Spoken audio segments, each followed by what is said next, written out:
رحمه الله تعالى أنه قال: باب قول الله تعالى ونضع الموازين القسط ليوم القيامة وأن أعمال بني آدم وقولهم يوزن. وقال مجاهد: القسطاس العدل بالرومية، ويقال القسط مصدر المقسط وهو العادل، وأما القاسط فهو الجائر.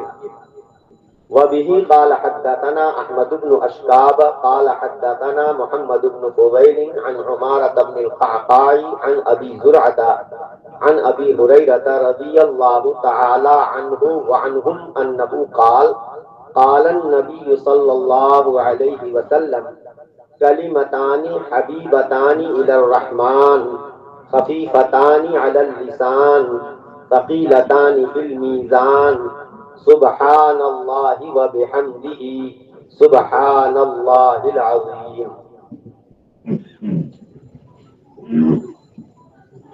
عزیز طالبات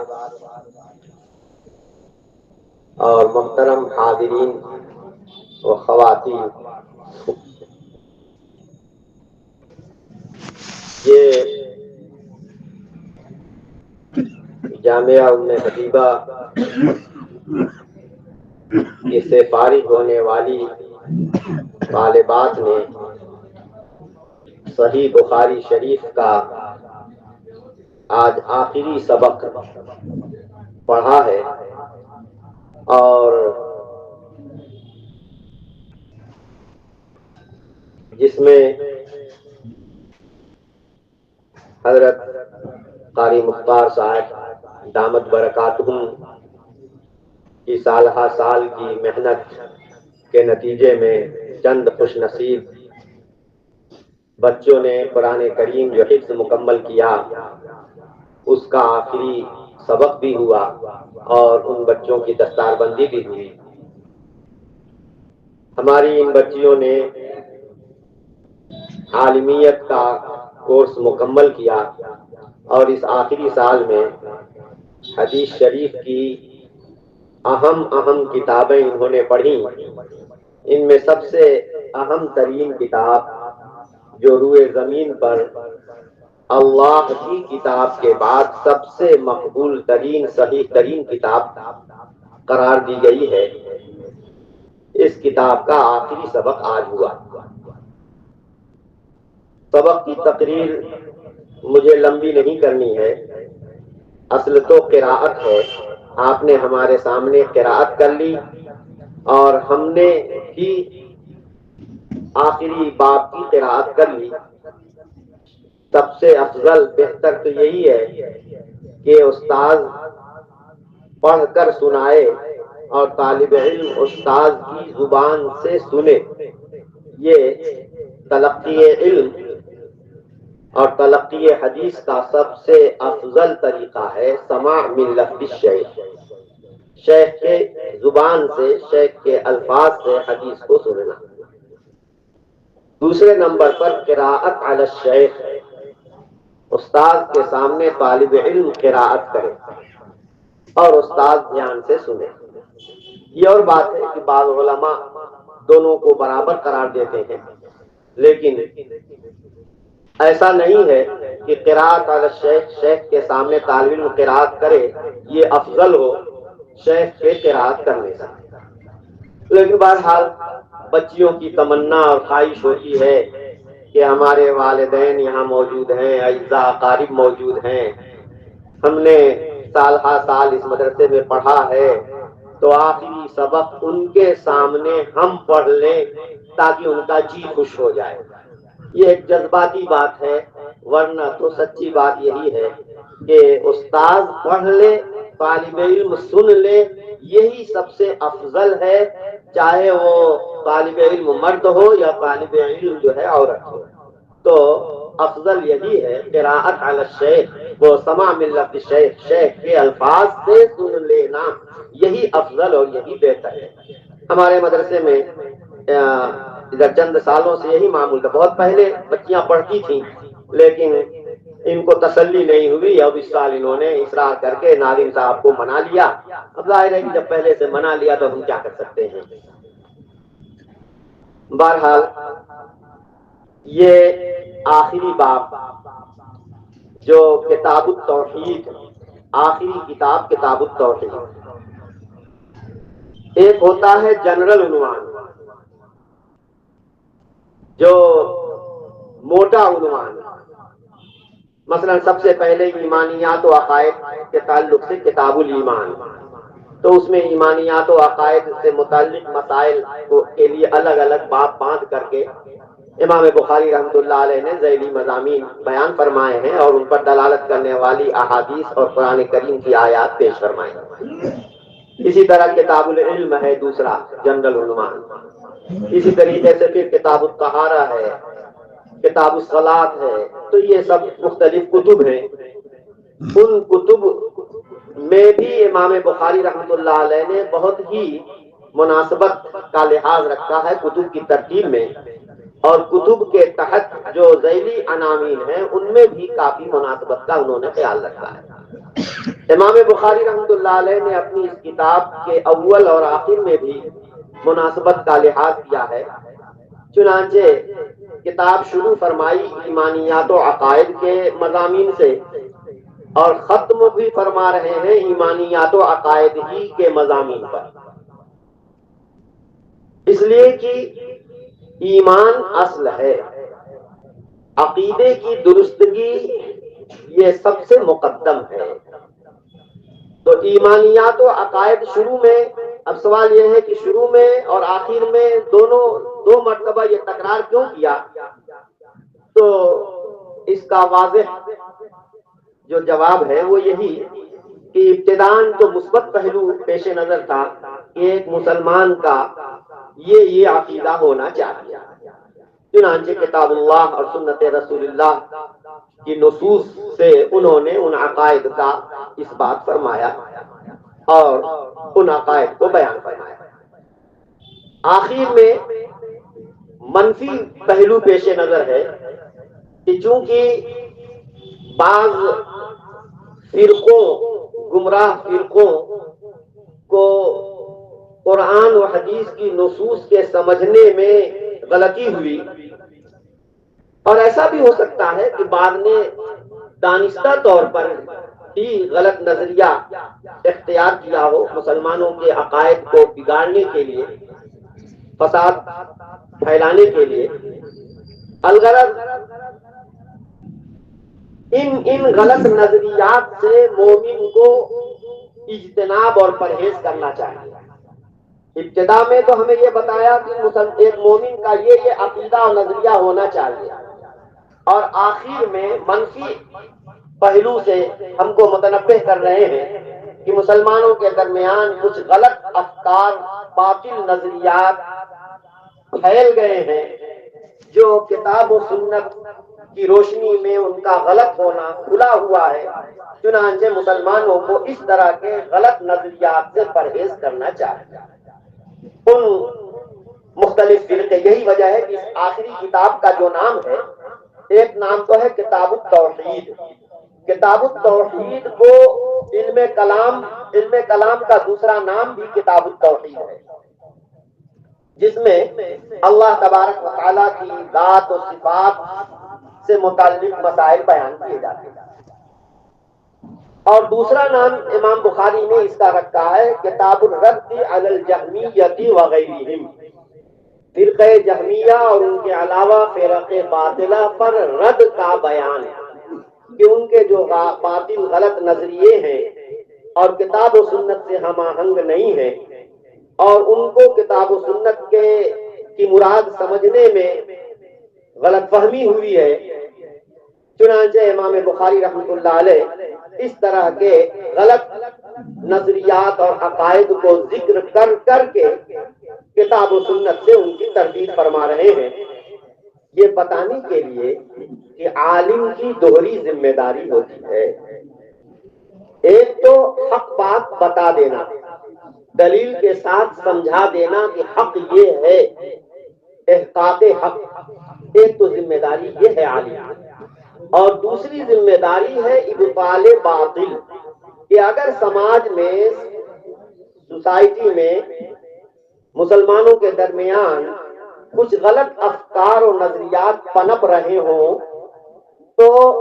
ایک عالم کی یہ ذمہ داری ہے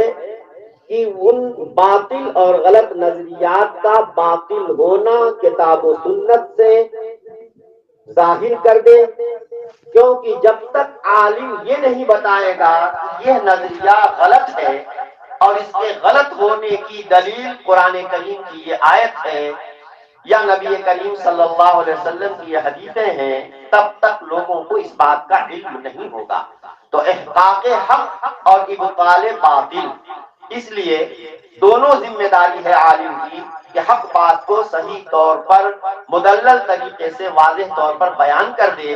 اور اگر عقائد و نظریات میں کچھ غلطیاں، کچھ کوتاہیاں ہو رہی ہوں تو ان کا غلط ہونا وہ بھی کتاب و سنت کی روشنی میں واضح کر دے۔ فرق باطلہ بہت سے ہیں،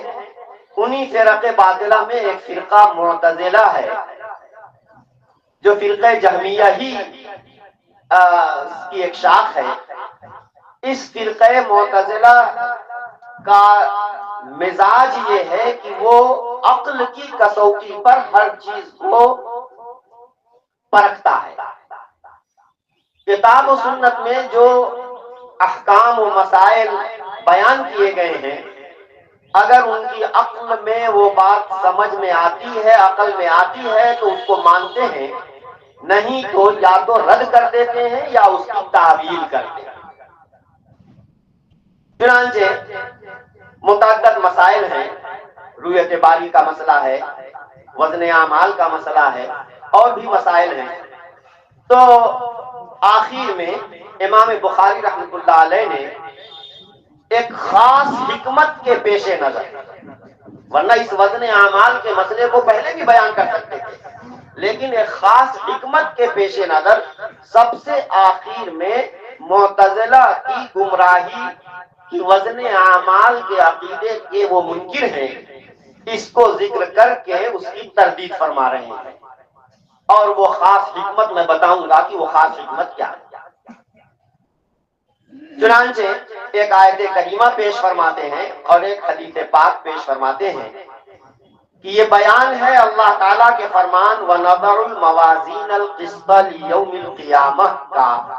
اور اس بات کا کہ بندوں کے اعمال اور ان کی اقوال، ان کی باتیں، یہ سب وزن کی جائیں گی۔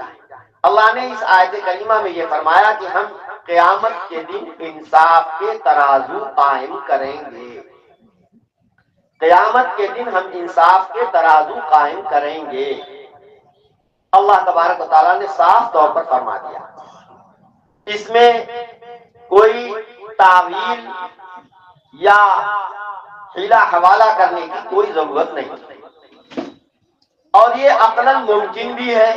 لیکن معتزلہ کو یہ بات سمجھ میں نہیں آئی کہ اللہ پاک کہتے ہیں کہ کل ہم قیامت کے دن انصاف کے ترازو قائم کریں گے۔ اسی طرح اللہ تعالیٰ یہ فرماتے ہیں کہ فَأَمَّا مَنْ ثَقُلَتْ مَوَازِينُهُ فَهُوَ فِي عِيشَةٍ رَاضِيَةٍ وَأَمَّا مَنْ خَفَّتْ مَوَازِينُهُ فَأُمُّهُ هَاوِيَةٌ، کہ جس کے میزان عمل مراد اعمال صالحہ جس کے وزنی ہوں گے تو اس کا ٹھکانہ جنت ہوگا، اور جس کے اعمال صالحہ کا پلڑا ہلکا ہوگا تو اس کا ٹھکانہ جہنم ہوگا۔ اسی طریقے سے اللہ تبارک و تعالیٰ نے میزان کا ذکر قرآن کریم میں متعدد مقامات پر فرمایا۔ میزان، کل قیامت کے دن اللہ تبارک و تعالیٰ ایک بڑی سی ترازو نصب فرمائیں گے جس میں اولین و آخرین کے سامنے بندوں کے ایک طرف نیکیاں رکھی جائیں گی، ایک طرف بندوں کی برائیاں رکھی جائیں گی۔ ہر آدمی کے اعمال کو وزن کر کے دکھا دیا جائے گا، حجت تام کرنے کے لیے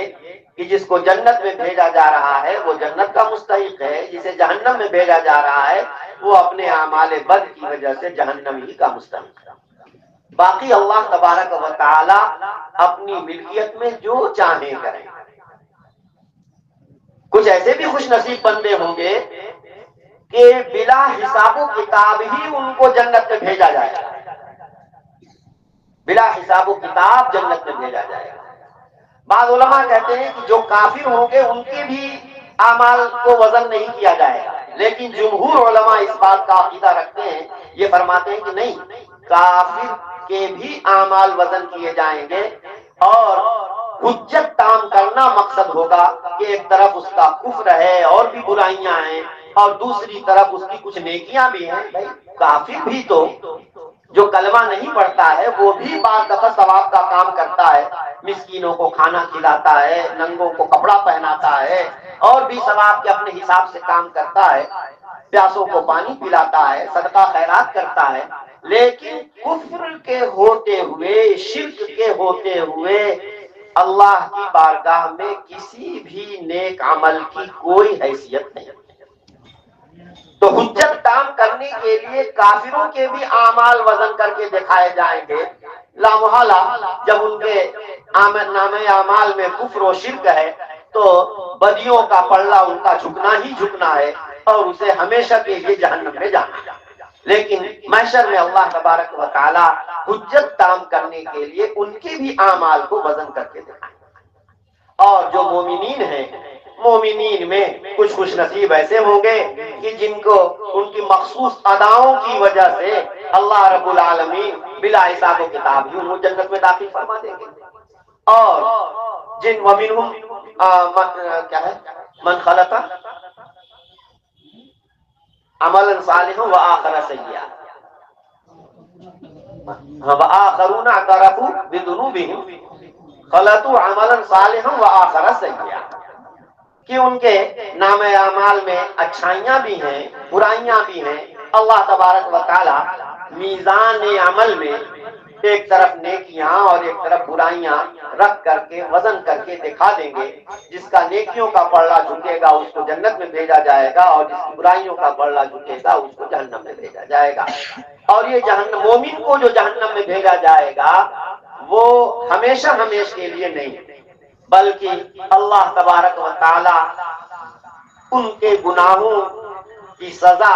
جتنی اللہ چاہے دے کر کے، پھر چونکہ وہ ایمان کی دولت سے مزین ہے، اور ایمان کی دولت ان کو ملی ہوئی ہے، ان کے ایمان کی وجہ سے اللہ تبارک و تعالی ان کو ایک نیکی نکال کر کے جنت میں داخل فرمائیں گے۔ اسی وجہ سے حدیث میں صاف فرمایا گیا ہے کہ جو لا الہ الا اللہ صدق دل سے کہے گا وہ جنت میں داخل ہو کر رہے گا۔ یہ اور بات ہے کہ بعض برائیوں کی وجہ سے وقتی طور پر اسے جنت میں جانا پڑے، لیکن بھائی تھوڑی دیر کے لیے بھی جہنم میں جانا،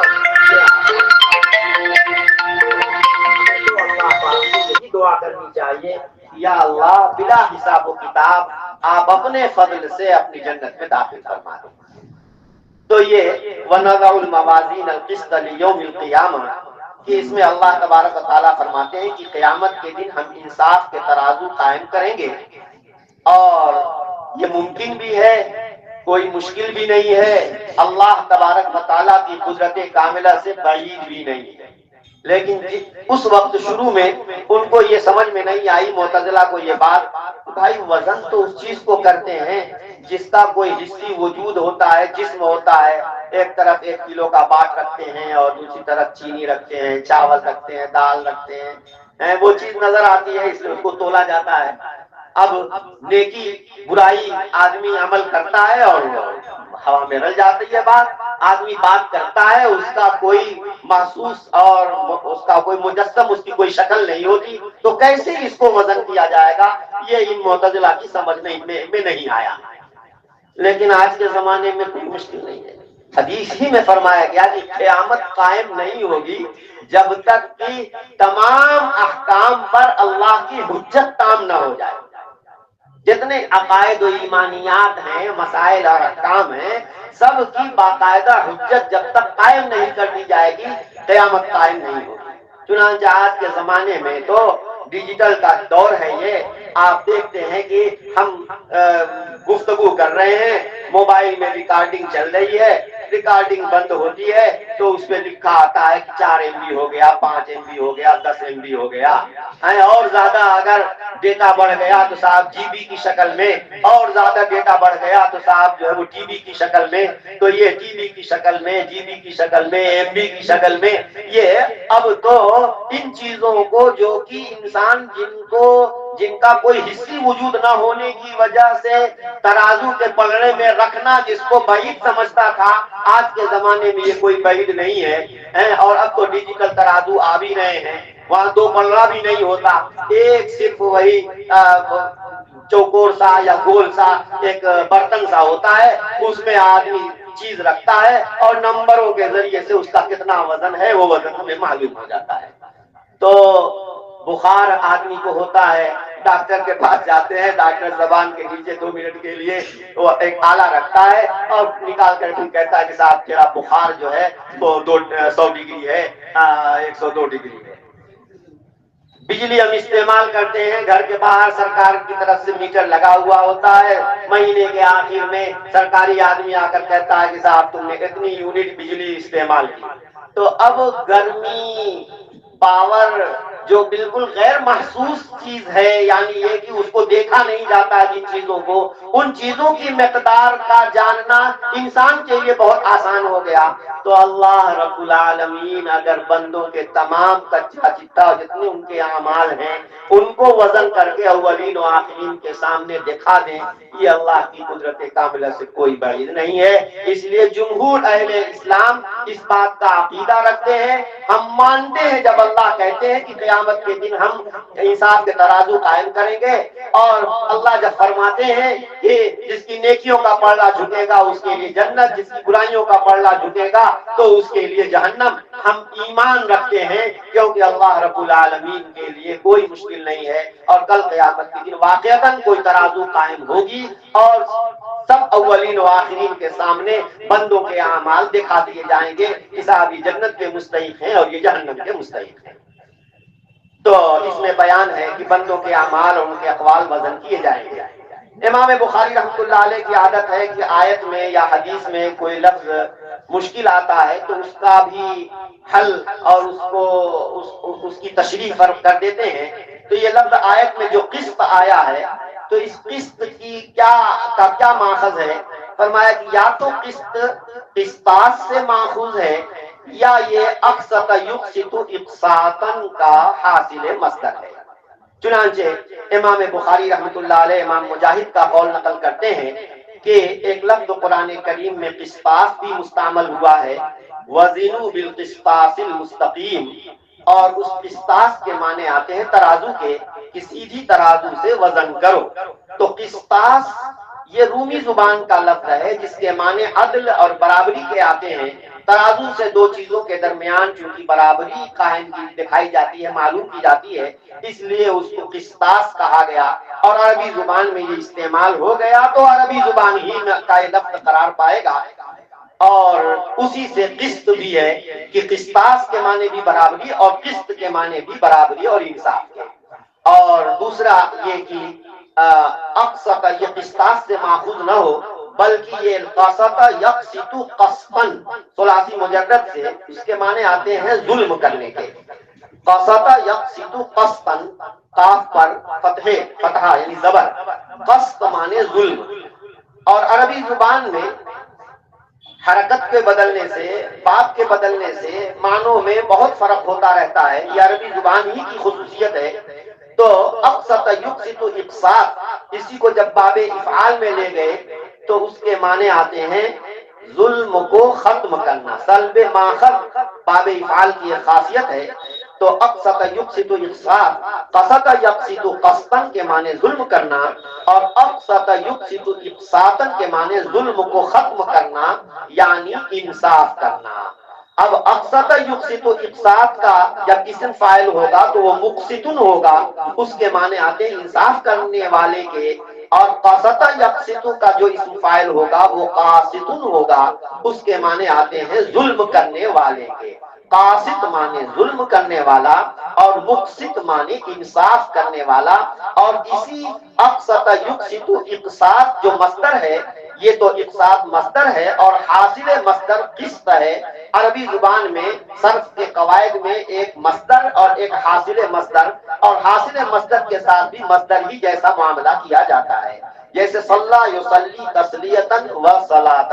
تسلیہ مصدر ہے، صلاۃ حاصل مصدر ہے۔ سلم یسلم تسلیما و سلاما، تسلیم مصدر ہے، سلام حاصل مصدر ہے۔ اسی طرح اقسط یقسط اقساطا و قسطا، اقساط جو ہے وہ مصدر ہے اور قسط اس کا حاصل مصدر ہے۔ بہرحال جو دوسری حدیث پیش کی آیت کریمہ سے تو عقیدہ وزن اعمال کا اس بات کر لیا اور معتزلہ کے غلط نظریے کی تردید کر لی۔ اب حدیث پاک پیش فرما رہے ہیں۔ یہ حدیث پاک حضرت نبی کریم صلی اللہ تعالی علیہ وسلم ارشاد فرماتے ہیں کہ کلمتان حبیبتان الی الرحمن، دو باتیں ہیں جو رحمان کو پسند ہیں، خفیفتان علی اللسان، زبان پہ بڑی ایزی اور ہلکی پھلکی ہیں، اور ثقیلتان فی المیزان، میزان عمل میں وزنی ہیں۔ یہ ہے، اس سے ثابت ہوا کہ واقعتاً کل کوئی میزان قیامت میں ہوگی کہ اس میں ان باتوں کو رکھا جائے گا تو ان کے وزن سے وہ میزان عمل نیکیوں کا پلڑا جو ہے وہ بھاری ہو جائے گا، جھک جائے گا۔ تو معلوم یہ ہوا کہ واقعتاً میزان ہے، تبھی تو ان دونوں باتوں کے میزان میں وزنی ہونے کی بات کہی جا رہی ہے۔ اگر وہاں میزان نہ ہو، ترازو نہ ہو اور تولنے کا عمل نہ ہو تو نبی پاک صلی اللہ علیہ وسلم یہ بات کیوں فرمائیں گے؟ تو ثقیلتان فی المیزان، اور وہ دو باتیں کیا ہیں؟ وہ باتیں ہیں سبحان اللہ و بحمدہ سبحان اللہ العظیم۔ یہ دو جملے ہیں ذکر کے جو اللہ سبحانہ و تعالی کی بلیغ اور جامع انداز میں تسبیح اور تنزیہ اور اس کی تحمید، حمد و ثنا اور اس کی پاکیزگی کے مضمون پر مشتمل ہے۔ سبحان اللہ، میں اللہ کی پاکی بیان کرتا ہوں، وبحمدہ، اور ساتھ ہی ساتھ اس کی تعریف بھی۔ تو سبحان اللہ جب بندہ کہتا ہے تو اللہ رب العالمین کو ہر عیب، ہر نقص، ہر کمی سے منزہ اور پاک ہونا بیان کرتا ہے کہ اللہ پاک اپنی ذات و صفات میں کامل و مکمل ہیں اور کامل علی الاطلاق ہیں، عجز، نقص، کمی کا سوال ہی پیدا نہیں ہوتا۔ تو سبحان اللہ جب بندے نے کہا تو اللہ سے ہر قسم کے نقص اور کمی کی نفی کر دی، اور وبحمدہ جب کہا کہ ساتھ ہی ساتھ میں اس کی تعریف بھی کرتا ہوں، تو اس کا مطلب تمام کمالات کو اللہ کی طرف منسوب کیا۔ تو مثبت پہلو اور منفی پہلو، دونوں پہلو اس جملے کے اندر آ گئے۔ اور اگلا جو جملہ ہے سبحان اللہ العظیم، اس میں بھی یہی بات ہے۔ سبحان اللہ سے اللہ کی تنزیہ اور پاکیزگی بیان کی گئی، اور العظیم کے ذریعے سے اللہ کی عظمت، اللہ کی بڑائی، اللہ کی کبریائی، اور ظاہر ہے کہ عظیم علی الاطلاق اللہ سبحانہ وتعالی ہے۔ یہ دو جملے ہیں تو ہلکے پھلکے، الفاظ بہت مختصر، لیکن اپنے اندر انتہائی معنویت رکھتے ہیں۔ کیوں؟ بولنے میں تو بڑے ہلکے پھلکے ہیں، لیکن معنویت کے اعتبار سے بہت اہمیت رکھتے ہیں۔ وجہ یہ ہے کہ ان میں اللہ سبحانہ و تعالیٰ کی حمد و ثنا بلیغ اور جامع انداز میں کی گئی ہے، اور تعریف کا کوئی پہلو چھوٹا نہیں، اور اللہ حقیقت میں تعریف کا مستحق اللہ رب العالمین ہے۔ کیونکہ مخلوق میں اگر ہمیں کسی کے اندر کوئی کمال، کوئی خوبی نظر آتی ہے تو یہ اس کا کمال اس کا ذاتی نہیں ہے، بلکہ یہ عطائی ہے، اللہ رب العالمین کا دیا ہوا ہے۔ یا تو کسی مخلوق نے دیا ہے یا خالق کا دیا ہوا ہے۔ تو اس طریقے سے یہی وجہ ہے کہ جب ہم سورہ فاتحہ پڑھتے ہیں جس میں الحمدللہ رب العالمین جو ہم کہتے ہیں اپنی زبان سے، تو آپ ترجمہ دیکھیں گے تو وہاں ترجمہ یہ ملے گا، تمام تعریفیں اللہ رب العالمین کے لیے خاص ہیں۔ یہ تمام تعریفیں کیوں کہا جا رہا ہے؟ چاہے میں زید، عمر، بکر کی تعریف کروں، اس کے حسن کی وجہ سے، اس کے شجاعت و بہادری کی وجہ سے، اس کی سخاوت کی وجہ سے، یا اس کے علم کی وجہ سے، کسی بھی وجہ سے میں کسی بھی مخلوق کی تعریف کروں تو حقیقت میں یہ تعریف اس کی تعریف نہیں ہے، یہ حقیقت میں یہ تعریف اس کے خالق و مالک کی تعریف ہے جس نے اس کو ان کمالات سے مزین فرمایا ہے۔ تو حقیقت میں تعریف کا مستحق اللہ رب العالمین ہے، اس لیے بندہ جب اللہ کی تعریف کرتا ہے تو اللہ کو وہ تعریف پسند آتی ہے، اور جو چیز اللہ کو پسند آ گئی یقین مانو وہ قبول ہو گئی، جو چیز اللہ کو پسند آ گئی یقین مانو وہ قبول ہو گئی، اور جو عمل اللہ کی بارگاہ میں قبول ہو گیا تو اس کے وزنی ہونے میں کوئی شک و شبہے کی گنجائش نہیں ہے۔ اس لیے سرکار نے فرمایا کہ یہ دو باتیں ہیں جو رحمان کو محبوب ہیں، زبان پر بہت ایزی ہلکی پھلکی ہیں اور میزان میں بڑی وزنی اور بھاری ہیں۔ یہ دونوں باتیں یہ ہیں، نمبر 1 سبحان اللہ و بحمدہ، نمبر 2 سبحان اللہ العظیم۔ میں نے کہا تھا نا کہ ایک خاص حکمت سے امام بخاری رحمۃ اللہ علیہ نے وزن اعمال کے عقیدے کو آخر میں رکھا ہے۔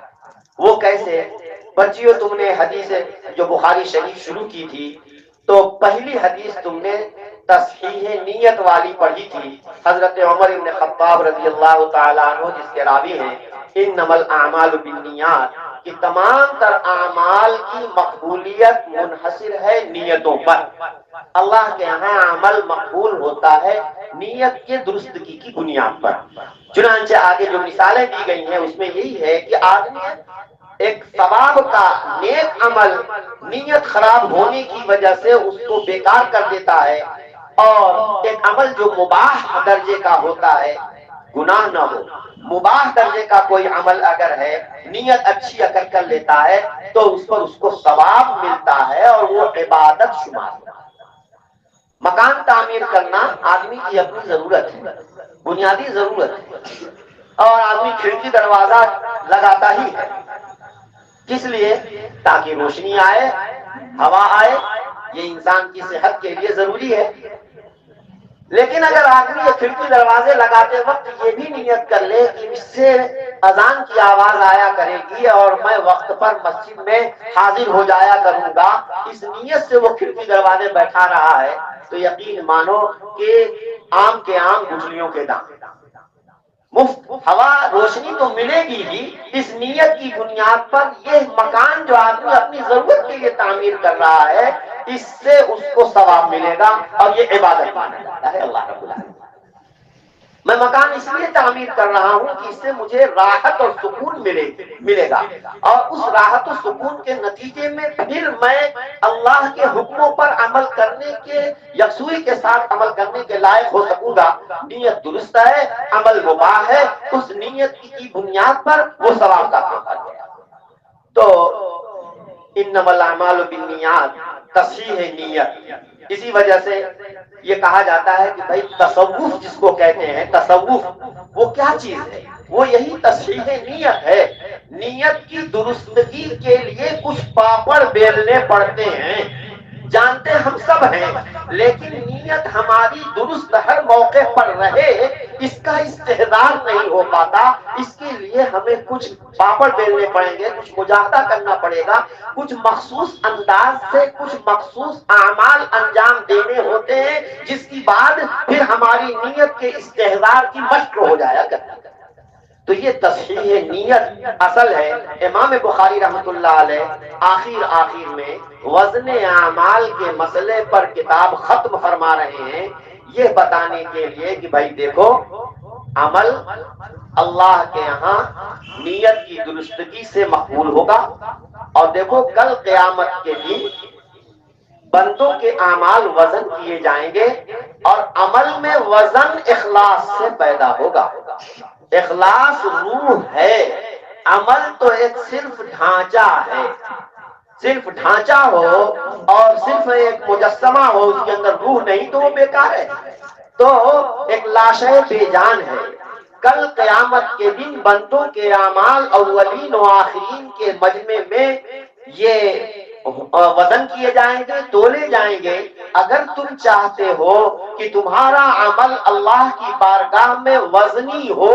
وزندار ہو، تو ہمارا پہلا دیا ہوا سبق آج بھی مستحضر رکھنا ہے۔ اور اب تم پڑھ کر کے یہاں سے جا رہے ہو، زندگی کے ہر یعنی جس شعبے میں تمہیں قدم رکھنا ہے، یہ مستحضر رہے کہ کل قیامت میں بندوں کے اعمال اور اقوال یہ سب وزن کیے جائیں گے۔ اس لیے ایک تو یہ ہے کہ غلط کام نہ کرنا، غلط بات نہ بولنا، اور دوسرے یہ کہ جو مباح اور ثواب کے کام بھی تم کرو تو نیت درست کر لینا، کیونکہ نیت اگر فاسد ہوگی تو اچھا سے اچھا عمل اللہ کی بارگاہ میں بے وقت ہو جائے گا، اور نیت اگر تمہاری درست ہوگی تو معمولی کام بھی اللہ تبارک و تعالیٰ کی بارگاہ میں قبول ہوگا اور وزنی ہوگا۔ تو اگر تم چاہتے ہو کہ تمہارا عمل وزنی رہے تو پھر ہمارے اس سبق کو یاد رکھنا اور ہمیشہ اخلاص پیش نظر رکھنا، جو بھی کام کرنا اللہ کی رضا کے لیے کرنا۔ اس لیے یہ سبق انہوں نے آخر میں دیا۔ اب ہم پوچھیں گے کہ حضرت جی اخلاص آپ نے ہمیں پہلے بھی اخلاص کا درس دیا اور چلتے چلتے پھر اسی سبق کو آپ یاد دلا رہے ہیں، آخر اخلاص کیسے پیدا ہوگا یہ تو بتا دیجئے۔ تو امام فرماتے ہیں ذکر اللہ سے اخلاص پیدا ہوگا۔ سبحان اللہ و بحمدہ سبحان اللہ العظیم پر کتاب ختم ہو گئی، کتاب شیش اپنے انتہا تک پہنچ گئی، کتاب کا خاتمہ ہو گیا۔ ذکر اللہ پر معلوم یہ ہوا کہ جب ہم دیکھو اخلاص نام ہے قلب کے عمل کا، یہ قلب کا عمل دل کی توجہ اللہ رب العالمین کی طرف ہو جائے، یہ اخلاص جو ہے یہ عمل قلب ہے اور یہ اختیاری چیز ہے۔ حضرت تھانوی رحمۃ اللہ علیہ سے کسی نے پوچھا کہ کیا اخلاص بھی اختیاری چیز ہے؟ یہ تو دل، انسان کے دل اس کے قابو میں نہیں ہوتا، زبان قابو میں ہے، ہاتھ قابو میں ہے، پیر قابو میں ہے، نگاہ قابو میں ہے، دل تو انسان کے قابو میں نہیں رہتا۔ آخر جب دل انسان کے قابو میں نہیں ہے تو کیا اخلاص بھی انسان کے اختیار کی چیز ہے؟ حضرت نے فرمایا کہ ہاں، جب معمور بھی ہے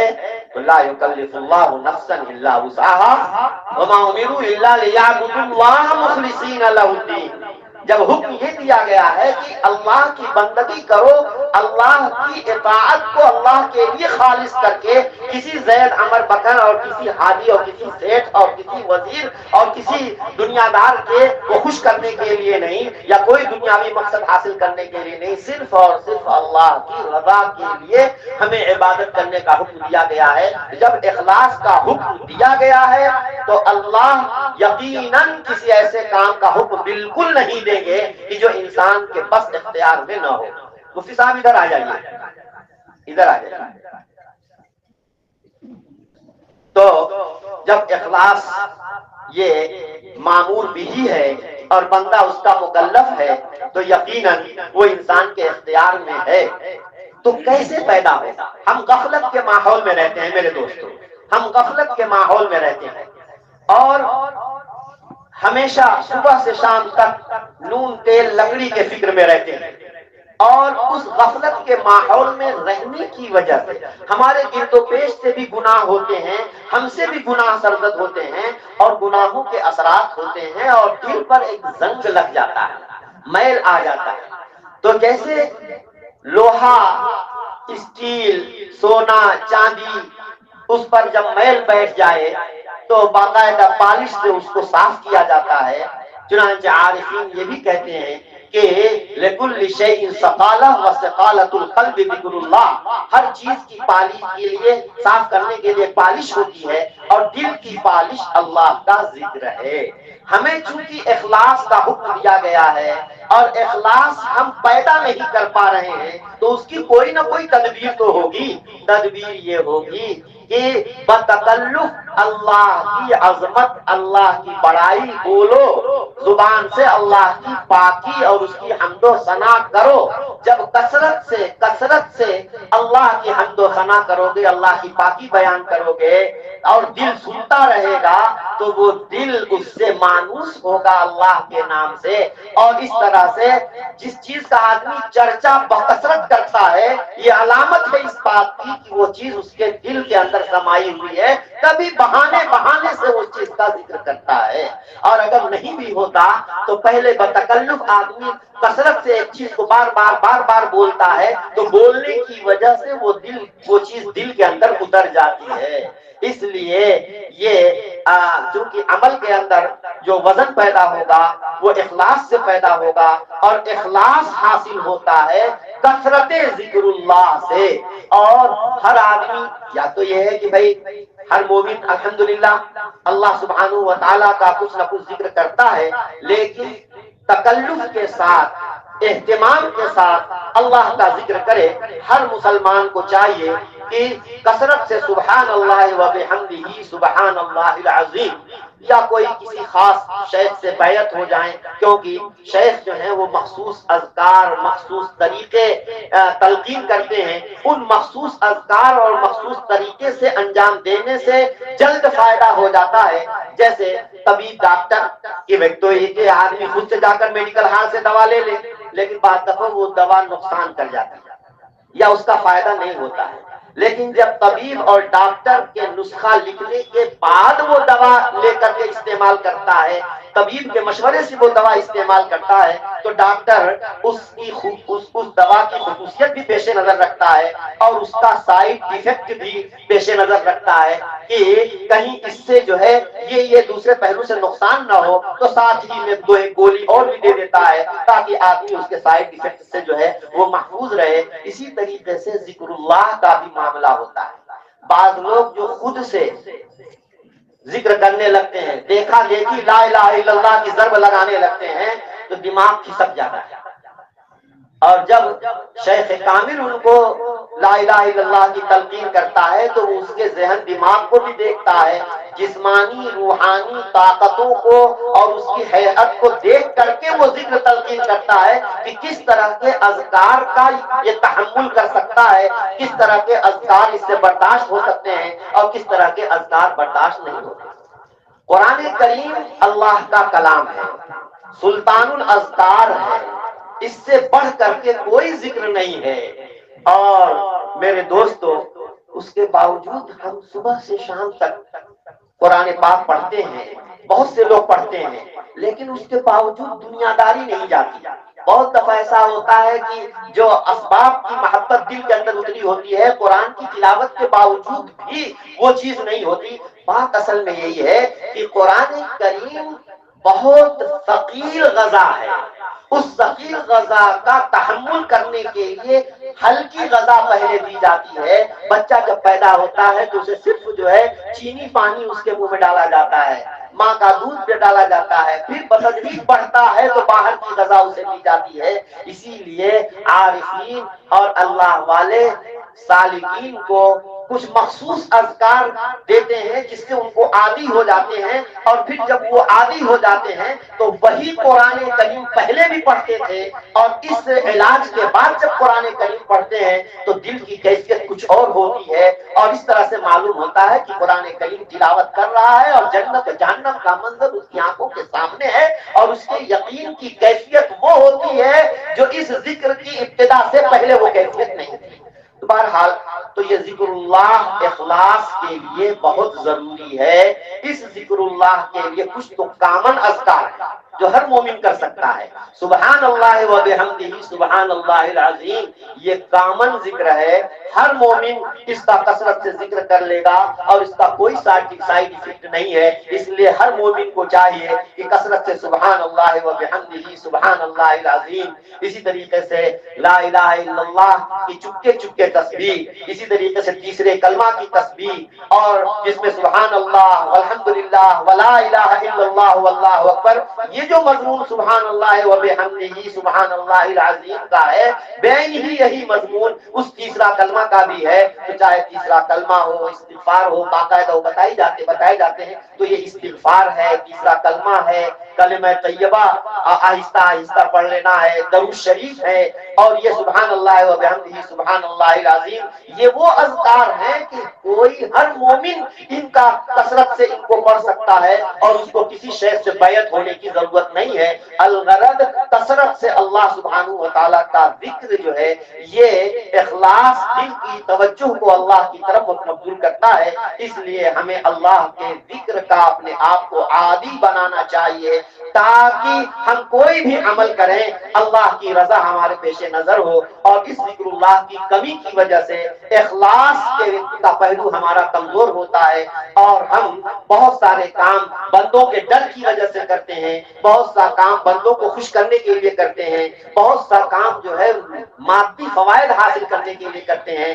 انما الاعمال بالنیات، یہی اصل ہے، یہی تصحیح نیت ہی اصل تصوف ہے، یہی سارا دین ہے۔ چاہے بندوں کے حقوق ہوں، چاہے اللہ کے حقوق ہوں، بندہ حقوق اللہ، حقوق العباد کی ادائیگی کرے، پیش نظر صرف اور صرف اللہ رب العالمین کو خوش کرنا ہو۔ اللہ سبحانہ و تعالی آپ کے اس ختم کو قبول فرمائے، اور آپ یہاں سے جب رخصت ہو کر کے جائیں تو اب آپ کو پیش نظر یہ رکھنا ہے کہ آپ نے چونکہ علم دین حاصل کیا ہے، اور علم دین کا تقاضا بچیوں تواضع ہے، تکبر اور گھمنڈ، دوسروں کو حقیر سمجھنا، یہ تمہارے لیے زہر ہے، زہر۔ جس قدر اپنے آپ کو عاجزی، فروتنی